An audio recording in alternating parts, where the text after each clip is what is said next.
Bonjour frères et sœurs. Dernièrement, j'ai donné un enseignement sur la confusion qui existe dans le cœur de beaucoup de gens. Ces gens se demandent s'ils sont parmi le peuple que Dieu a choisi d'avance avant la fondation du monde pour lui servir. Il y a beaucoup de personnes qui se demandent s'ils font partie de ces gens-là. Et ces personnes sont dans la confusion. Elles font quoi? Elles se disent, si Dieu m'a choisi, donc il va m'appeler un jour, si je fais partie de ce peuple-là. Et puis, s'il ne m'appelle pas un jour, donc je ne fais pas partie de ce peuple-là, puisque lui-même connaît ce que lui-même a choisi. Nous, on ne sait pas ce qu'il a choisi. Donc, je vais apporter encore plus d'éclaircissements sur ce sujet-là, et puis je vais encore entrer en profondeur. Je vais vous montrer aussi combien la grâce a le pouvoir, combien la grâce a une puissance que vous ne pouvez pas comprendre, et puis combien la grâce est bonne pour nous. Et puis vous allez comprendre aussi que la vie chrétienne n'est pas une vie compliquée, c'est une vie très facile. Je m'appelle frère Amani Bashige, j'enseigne la parole de Dieu et je suis votre frère. Alors, nous allons commencer d'abord par comprendre qui sont ces gens-là que Dieu a choisi d'avance avant la fondation du monde pour qu'ils soient son peuple. Qui sont ces gens-là? Qui sont ces gens-là? Ça, c'est la première question, c'est la question fondamentale qu'on doit se poser. Et tout le monde se pose cette question. Qui sont ces gens-là? Si Dieu connaît déjà les gens qui vont être sauvés, pourquoi nous tracasser? Donc c'est ça la première question à laquelle je vais répondre. Je pense que vous allez vous étonner, mais ce que je vais vous dire est vrai, et puis je vais vous montrer ça dans les Écritures. Qu'est-ce dit les Écritures? Qu'est-ce dit la parole de Dieu? Le peuple là que Dieu a choisi d'avance avant la fondation du monde, c'est toute l'humanité que Dieu a choisi d'avance avant la fondation du monde pour être son peuple. Et il a préparé à chacun une œuvre qu'il doit accomplir son séjour ici sur la terre. C'est toute l'humanité. Et je vais vous prouver. C'est pourquoi chaque personne, que tu sois dans la magie, que tu sois chrétien, que tu sois dans n'importe quelle religion, tu fais partie de ces gens-là que Dieu a choisi d'avance pour être son peuple. Tu fais partie de ces gens-là. Et puis, les premières écritures que nous allons voir, ce sont les écritures que vous connaissez, vous tous, que nous tous nous connaissons. La Bible nous dit quoi? Jean 3, 16. Car Dieu a tant aimé le monde qu'il a donné son Fils unique afin que quiconque croit en lui ne périsse point, mais qu'il ait la vie éternelle. La Bible nous dit il a aimé quoi? Il a aimé le monde. Donc, il a aimé toute l'humanité. C'est toute l'humanité qui est concernée. Donc, il nous dit que enfin, il a donné son Fils afin que quiconque croit en lui, pour que tu puisses jouir de ce salut-là, il faut accepter celui que Dieu a envoyé.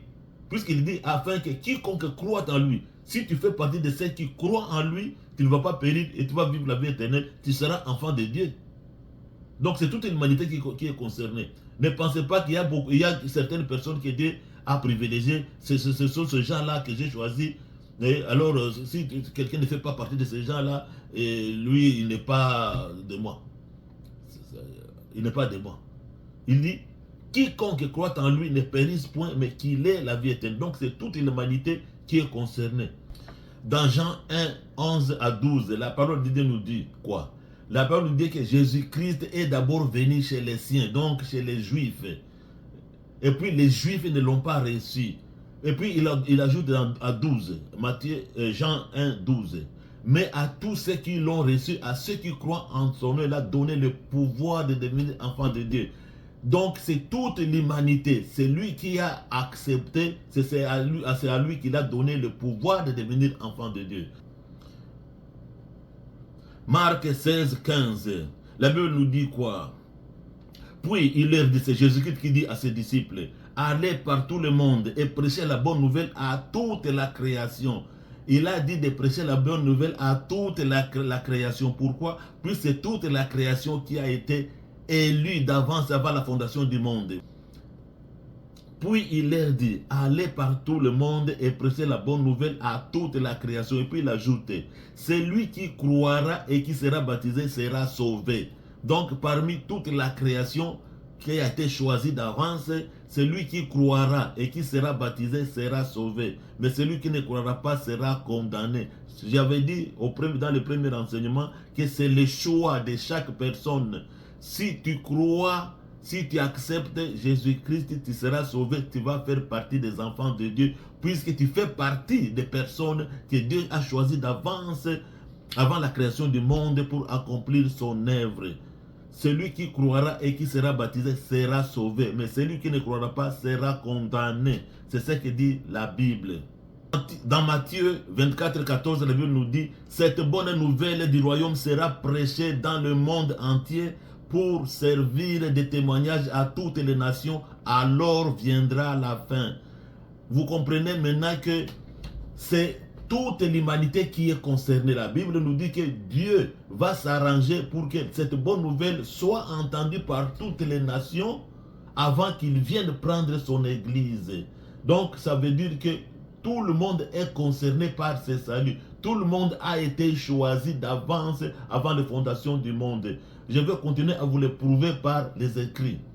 La Bible nous dit dans 2 Pierre 3, 9, le Seigneur ne tarde pas dans l'accomplissement de la promesse, comme quelques-uns le croient, mais il use de patience envers vous, ne voulant pas qu'aucun périsse, mais voulant que tous arrivent à la repentance, ne voulant que toute l'humanité arrive à la repentance.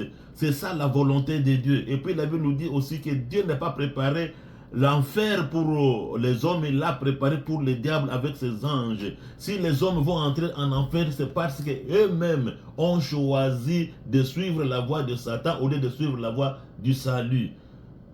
Dieu aime le monde, car Dieu a tant aimé, il a beaucoup aimé le monde, beaucoup aimé toute l'humanité entière, qu'il a donné son Fils unique. Donc Dieu veut que tout le monde parvienne au salut. C'est pourquoi il use de patience avant de venir prendre son église. Il veut que tout le monde parvienne au salut. Mais c'est chacun pour soi, chacun pour sa décision, chacun pour les choix qu'il veut faire. Puisque l'avenir de chaque personne dépend toujours de ses choix. Dans la vie, ce sont toujours les choix du bien ou bien les choix du mal. C'est pourquoi nous avons besoin de la sagesse de Dieu pour toujours faire les choix qui est parfait. Donc choisir le bien au lieu de choisir le mal.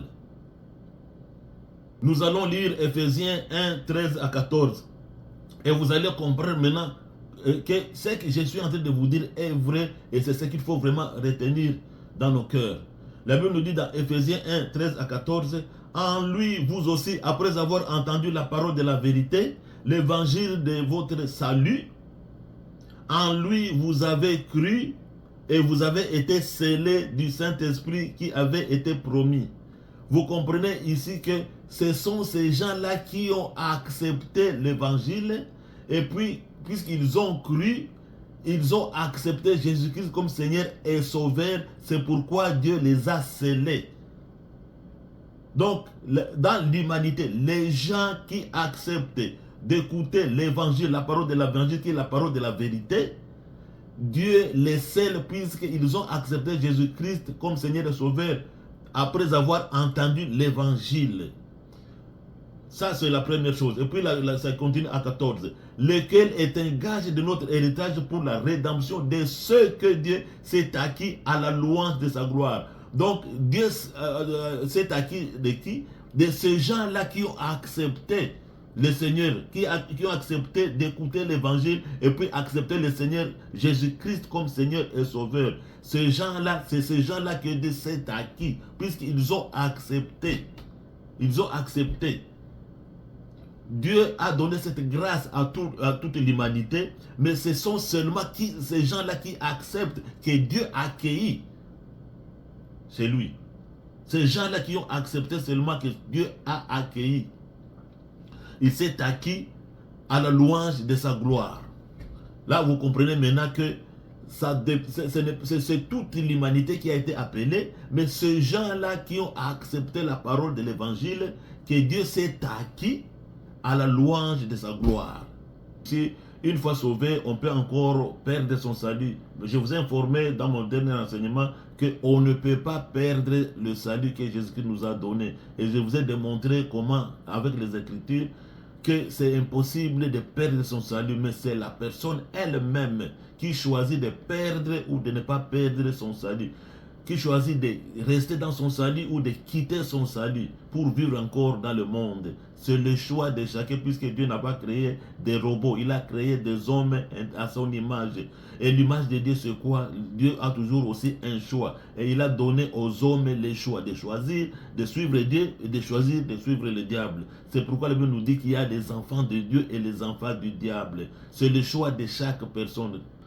La Bible nous dit dans Romains 8, 38 à 39, car j'ai l'assurance que ni la mort, ni la vie, ni les anges, ni les dominations, ni les choses présentes, ni les choses à venir, ni les puissances, ni la hauteur, ni la profondeur, ni aucune autre créature ne pourra nous séparer de l'amour de Dieu manifesté en Jésus-Christ, notre Seigneur.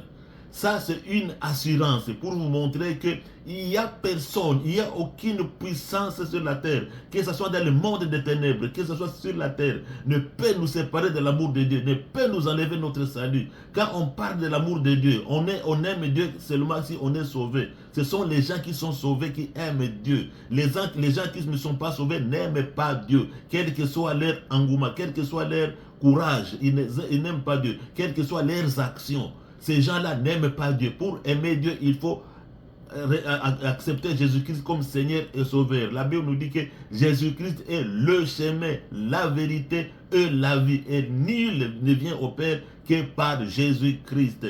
Donc, c'est écrit ici, c'est Romains 8, 38 à 39 nous montre que il n'y a aucune créature, aucune puissance, aucun être humain ne peut nous séparer de Dieu, puisque c'est Dieu lui-même qui nous garde dans ses mains avec le Seigneur Jésus-Christ. Et je vais vous montrer ça dans les écrits qui suivent. Nous allons lire encore Éphésiens 13, nous allons encore lire Éphésiens 1, 13 à 14. Nous avons lu dans le dernier enseignement Éphésiens 1, 13. Mais aujourd'hui, nous allons lire les deux. Éphésiens 1, 13 à 14. Vous allez comprendre que ce que je vous dis est vraiment la vérité. On ne peut pas, que personne ne peut nous sortir du salut que Dieu nous a donné. En lui, vous aussi, après avoir entendu la parole de la vérité, l'évangile de votre salut, en lui vous avez cru et vous avez été scellés du Saint-Esprit qui avait été promis. Donc on a parlé d'être scellé. Donc on met un sceau.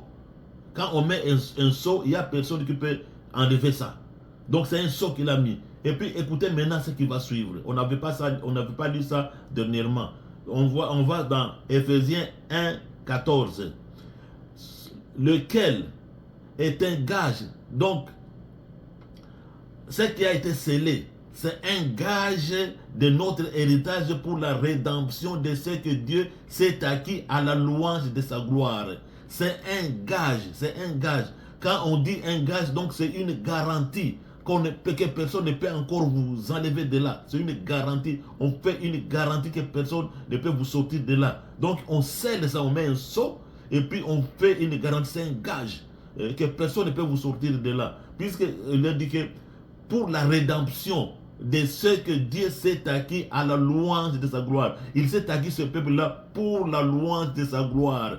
Personne ne peut vous sortir de là.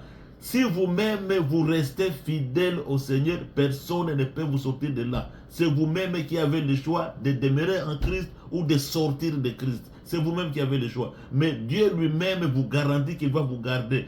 Personne ne vous sortira de là. Nous allons lire seulement un seul passage et vous allez comprendre la puissance de la grâce, le pouvoir de la grâce que Dieu nous a donné. Vous allez comprendre ça. Nous lisons dans Tite 2.11. On va lire Tite 2.11 de 11 à 14. Car la grâce de Dieu, source de salut pour tous les hommes, a été manifestée. Nous comprenons que la grâce est la source de notre salut. La grâce de Dieu, c'est la source de notre salut. La grâce de Dieu. La grâce, c'est quoi? C'est ce que Dieu nous a donné gratuitement sans nous demander autre chose en retour. C'est ça qu'on appelle la grâce. Source de salut pour tous les hommes. Cette grâce, c'est quoi? Cette grâce, c'est l'œuvre accomplie de Jésus-Christ sur la croix. Jésus-Christ a accompli toute l'œuvre sur la croix. Souvenez-vous, avant de rendre l'âme, il avait dit, tout est accompli. Ça veut dire quoi? rappelez-vous que le premier Adam, quand il a péché, il y a ce qu'on appelle la nature adamique qui est entrée en lui. Donc la nature des péchés est entrée en lui et toute l'humanité a été contaminée par ça. Mais pour enlever ça, il fallait que Jésus-Christ vienne mourir à la croix à notre place. Avant, pour enlever ou bien pour couvrir les péchés du peuple, les gens offraient des animaux, pour que le sang des animaux là puisse couvrir les péchés du peuple. Donc cet animal là, on l'égorgeait et puis le sang couvrait le péché du peuple. Pour que Jésus-Christ puisse prendre tous les péchés du peuple, il fallait aussi qu'il verse son sang. Qu'il verse son sang pour prendre tous les péchés du peuple. La Bible nous dit qu'il a été fait péché. Et quand il est mort, le sang qui a coulé, c'est ce sang-là qui nous a lavé de péchés. Donc on n'est plus des pécheurs, on n'a plus de péchés, puisque le sang de Jésus-Christ nous a lavé tous les péchés. Mais vous allez comprendre, il y a une autre chose que le Seigneur Jésus-Christ avait faite. Écoutez-moi très bien. Il y a autre chose que le Seigneur Jésus-Christ avait faite. Vous vous rappelez, c'est ce que je viens de dire, que les animaux, on les égorgeait et puis leur sang couvrait les péchés du peuple. Il couvrait, mais il n'enlevait pas. Il couvrait seulement. Mais c'est Jésus-Christ qui est venu enlever. Puis c'était un agneau sans tache qui vient avec le sang de Dieu lui-même. C'est pourquoi son sang a enlevé complètement les péchés du monde. La Bible nous dit qu'il n'y a pas de rédemption, il n'y a pas de pardon des péchés sans effusion de sang. C'est ça que dit la Bible. Donc il faut effusion de sang pour que le péché soit pardonné. Et c'est ça que Jésus-Christ avait fait. Mais Jésus-Christ a fait plus que ça. Il a fait plus que ça. S'il voulait, il pouvait s'arrêter à ça seulement. On le tue directement, son sang couvre le péché du monde. Mais lui, il a accepté de souffrir, d'être fouetté, de mettre les épines sur sa tête, d'être fouetté, tout ça, de braquer, de mettre la lance dans son corps. Il a accepté tout ça pour que nous puissions avoir plus que ça, plus que le pardon du péché. La Bible nous dit que Jésus-Christ a pris nos malédictions sur la croix. Il a pris notre pauvreté sur la croix. Il a pris tout sur la croix. Donc il nous a donné même le pouvoir de ne plus demeurer dans l'esclavagisme du péché. On n'est plus esclave du péché, on devient esclave de Dieu, esclave de la justice. C'est parce que Jésus-Christ nous a donné plus que ça, en acceptant de souffrir encore. Puisqu'il a pris nos maladies. La Bible nous dit que c'est par ces meurtrissures que nous sommes guéris. Les meurtrissures de Jésus-Christ, que nous sommes guéris.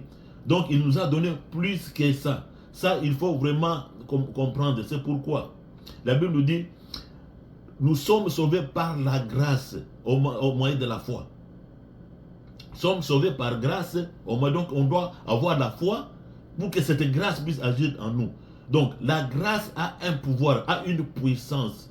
Puisque la Bible nous dit dans Tite, chapitre 2, verset 11, on a dit, la grâce de Dieu, source de salut pour tous les hommes, a été manifestée. 12. Et nous enseigne à renoncer à l'impiété et aux convoitises mondaines et à vivre dans le siècle présent selon la sagesse, la justice et la piété, en entendant la bienheureuse espérance et la manifestation de la gloire du grand Dieu et de notre Seigneur Jésus-Christ. Vous comprenez ce que fait la grâce. Vous comprenez maintenant ce que fait la grâce. Donc la grâce nous donne le pouvoir de ne pas être dans le péché, mais le pouvoir de vivre sans le péché. Et cela, on l'avait lu l'autre fois dans Romains 6. La Bible nous dit que puisque nous sommes morts avec Jésus, nous sommes ressuscités avec lui. Et comme nous savons déjà ça, nous ne pouvons plus être esclaves du péché, mais on devient esclaves de la justice. C'est pourquoi je vous dis que c'est Dieu lui-même, avec le Seigneur Jésus-Christ, qui garde son peuple pour demeurer en Christ et ne pas vivre le péché. Dernièrement, on a dit que les enfants de Dieu, ceux qui sont nés de Dieu, ne pratiquent pas le péché. Pourquoi? Parce que la semence de Dieu demeure en eux. Et ils ne peuvent pas pécher parce qu'ils sont nés de Dieu. C'est ce que nous dit la Bible. Donc on n'a plus le pouvoir de pécher, on n'a plus le pouvoir de pécher. Puisque Dieu lui-même, par sa grâce, par l'accomplissement de l'œuvre de Jésus-Christ sur la croix, il nous a enlevés de l'esclavagisme du péché. Nous devenons maintenant des esclaves de la justice, des esclaves de Dieu. Nous marchons selon la parole de Dieu, nous marchons selon la volonté du Seigneur lui-même. Et c'est ce que l'apôtre Paul nous dit maintenant au verset 14, il dit « Qui s'est donné lui-même pour nous afin de nous racheter de toute iniquité et de se faire un peuple qui lui appartienne, purifié par lui et zélé pour les bonnes œuvres. » C'est lui-même qui fait en nous tout ça. C'est ça la puissance de la grâce. La grâce, il y a beaucoup de gens qui font la confusion. Oh, comme la grâce est là, on peut pécher, et on peut pécher comme on veut, et puis on va venir demander pardon à Dieu. Nous allons pécher, et puis on va demander pardon à Dieu. La parole de Dieu nous dit que le juste peut pécher cette fois, et Dieu va le pardonner cette fois. La parole de Dieu nous dit qu'il est juste et fidèle pour nous purifier, nous pardonner de toutes nos iniquités. Il y a des gens qui font ça. C'est ces gens-là qui font ça. Je vous informe, ce que j'ai dit dans les derniers enseignements, ces gens-là ne sont pas encore sauvés. Ce sont des personnes qui sont venues chez nous, mais ils n'étaient pas des nôtres. Ceux qui disent ça et qui se consolent comme ça, et qui vivent ça, ce sont ces gens-là qui ne sont pas des nôtres. Ils ne sont pas des nôtres, ils ne sont pas encore sauvés.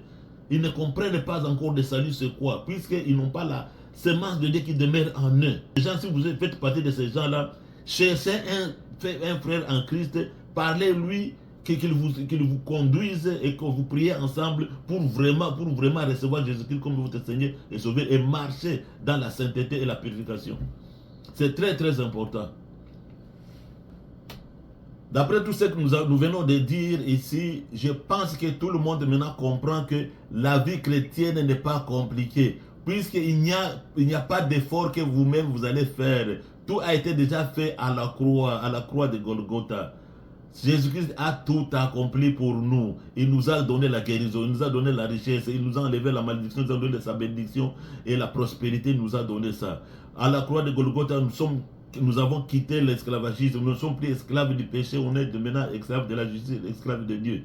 À la croix de Golgotha, tout a été accompli. Il n'y a pas d'effort que vous allez faire encore. La Bible nous dit que, et vous, ne cherchez pas ce que vous mangerez et ce que vous boirez, et ne vous tourmentez pas. Car toutes ces choses-là, ce sont des païens du monde qui les recherchent. Cherchez plutôt son royaume et sa justice, et tout cela vous sera donné par surcroît. Ça veut dire quoi? Ça veut dire quoi? Comme Jésus-Christ a déjà tout accompli sur la croix, vous cherchez seulement le royaume de Dieu et sa justice, et toutes ces choses vous seront données. Et puis, même le Seigneur n'appelle pas ça des richesses. Il les appelle des choses. Il dit toutes ces choses vous seront données par surcroît.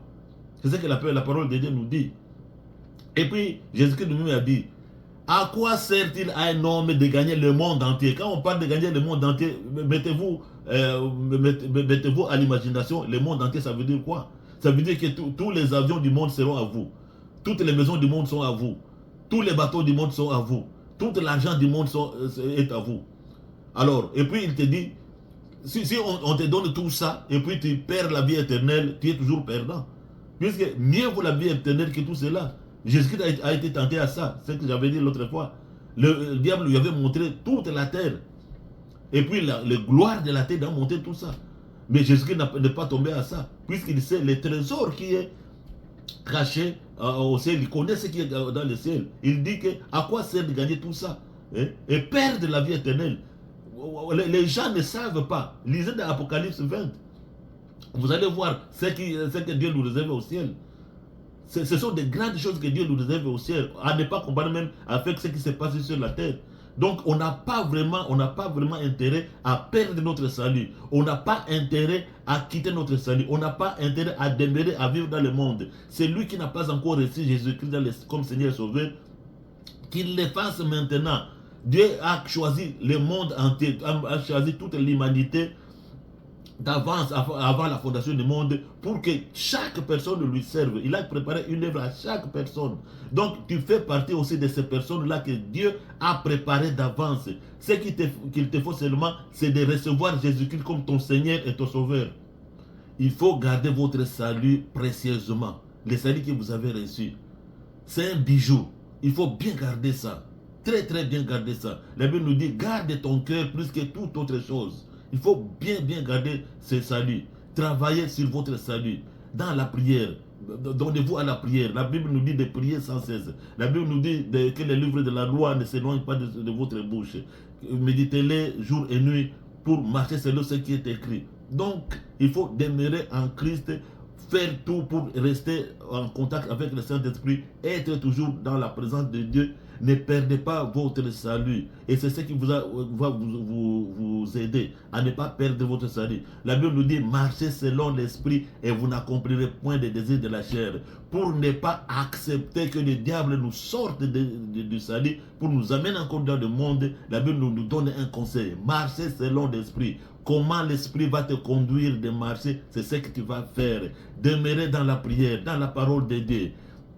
Ne vous confiez pas, ne vous intéressez pas aux choses du monde qui attirent le monde, les choses qui brillent dans le monde et qui vont vous sortir de la volonté de Dieu, qui vont vous sortir de votre salut. Focalisez-vous. La Bible nous dit que cherchez ce qui est en haut, pas ce qui est sur la terre. Même Jésus-Christ, quand il a prié pour ses disciples, il avait dit, tu m'as donné ces gens ici. Ils sont dans le monde. Je ne te demande pas de les sortir du monde, mais de les préserver de ces choses-là qui sont dans le monde, qui peuvent enlever leur salut, qui peuvent faire qu'ils quittent leur salut. Donc c'est très important. Je pense que ce que je viens de vous dire ici, c'est très clair et j'ai approfondi par rapport à ce que j'ai dit dans les derniers enseignements. Et je pense que vous comprenez maintenant que le salut est très simple, la vie chrétienne est très simple, puisque c'est Dieu qui fait tout pour nous. Et puis nous, qu'est-ce que nous devons faire seulement? Demeurer dans sa volonté, demeurer dans la prière, demeurer dans la parole de Dieu. Et qu'est-ce qu'il faut faire? Marcher selon l'Esprit. Qu'est-ce qu'il faut faire? Avoir la communion avec des frères, gagner les âmes au Seigneur. Donc c'est ça qu'il nous demande seulement. Il ne nous demande pas comme le diable demande. Le diable demande toujours du sang. Mais Dieu lui-même, lui, il demande seulement de demeurer en lui. Il va tout faire pour nous. Il fait toujours tout pour nous. Il te dit ce que je viens de dire encore. Il te dit, cherchez premièrement le royaume des cieux et sa justice, et toutes ces choses vous seront données. Donc ce n'est pas vraiment compliqué. Ce sont les gens qui compliquent leur salut. Mais le salut lui-même n'est pas compliqué. Et puis, le dernier conseil que je vous donne avant de vous quitter, ne marchez pas selon la loi de Moïse. Ne cherchez pas à vous sortir du péché par vos propres forces. Ne vous forcez pas pour dire que je vais me forcer pour ne pas pécher. Croyez seulement en la parole de Dieu. Marchez dans l'obéissance du Seigneur. Marchez selon l'Esprit. Vous n'aurez pas la puissance qui est dans le sang de Jésus-Christ. La puissance qui est dans la grâce que Dieu nous a faite va venir en vous. Et vous allez marcher selon l'Esprit, vous allez marcher dans la sainteté sans effort, sans fournir aucun effort, sans vous forcer. Vous n'êtes plus esclave du péché, vous êtes esclave de la justice. C'est tout. Donc pour vous, vous n'allez pas faire le mal, mais vous allez faire du bien. Quand vous voulez faire le mal, vous sentez que c'est trop dur pour vous, ça pèse pour vous. Mais le bien, vous voyez que c'est plus facile. Et quand vous voyez quelqu'un faire du mal, vous avez pitié de lui. Pourquoi il fait ça? Pourquoi il fait ça? Donc, et puis vous allez sentir beaucoup d'amour de Dieu en vous. Et puis vous allez vivre en paix. La Bible nous dit que nous allons avoir la paix de Christ. Pas la paix que le monde donne, mais la paix que le Seigneur lui-même nous donne. C'est une paix durable, une paix de cœur. Et nous allons vivre dans la joie et dans l'amour. Que Dieu vous bénisse, partagez ce message, vraiment c'est très important. Que tout le monde puisse suivre ce message et que Dieu vous bénisse abondamment au nom de Jésus-Christ. Amen.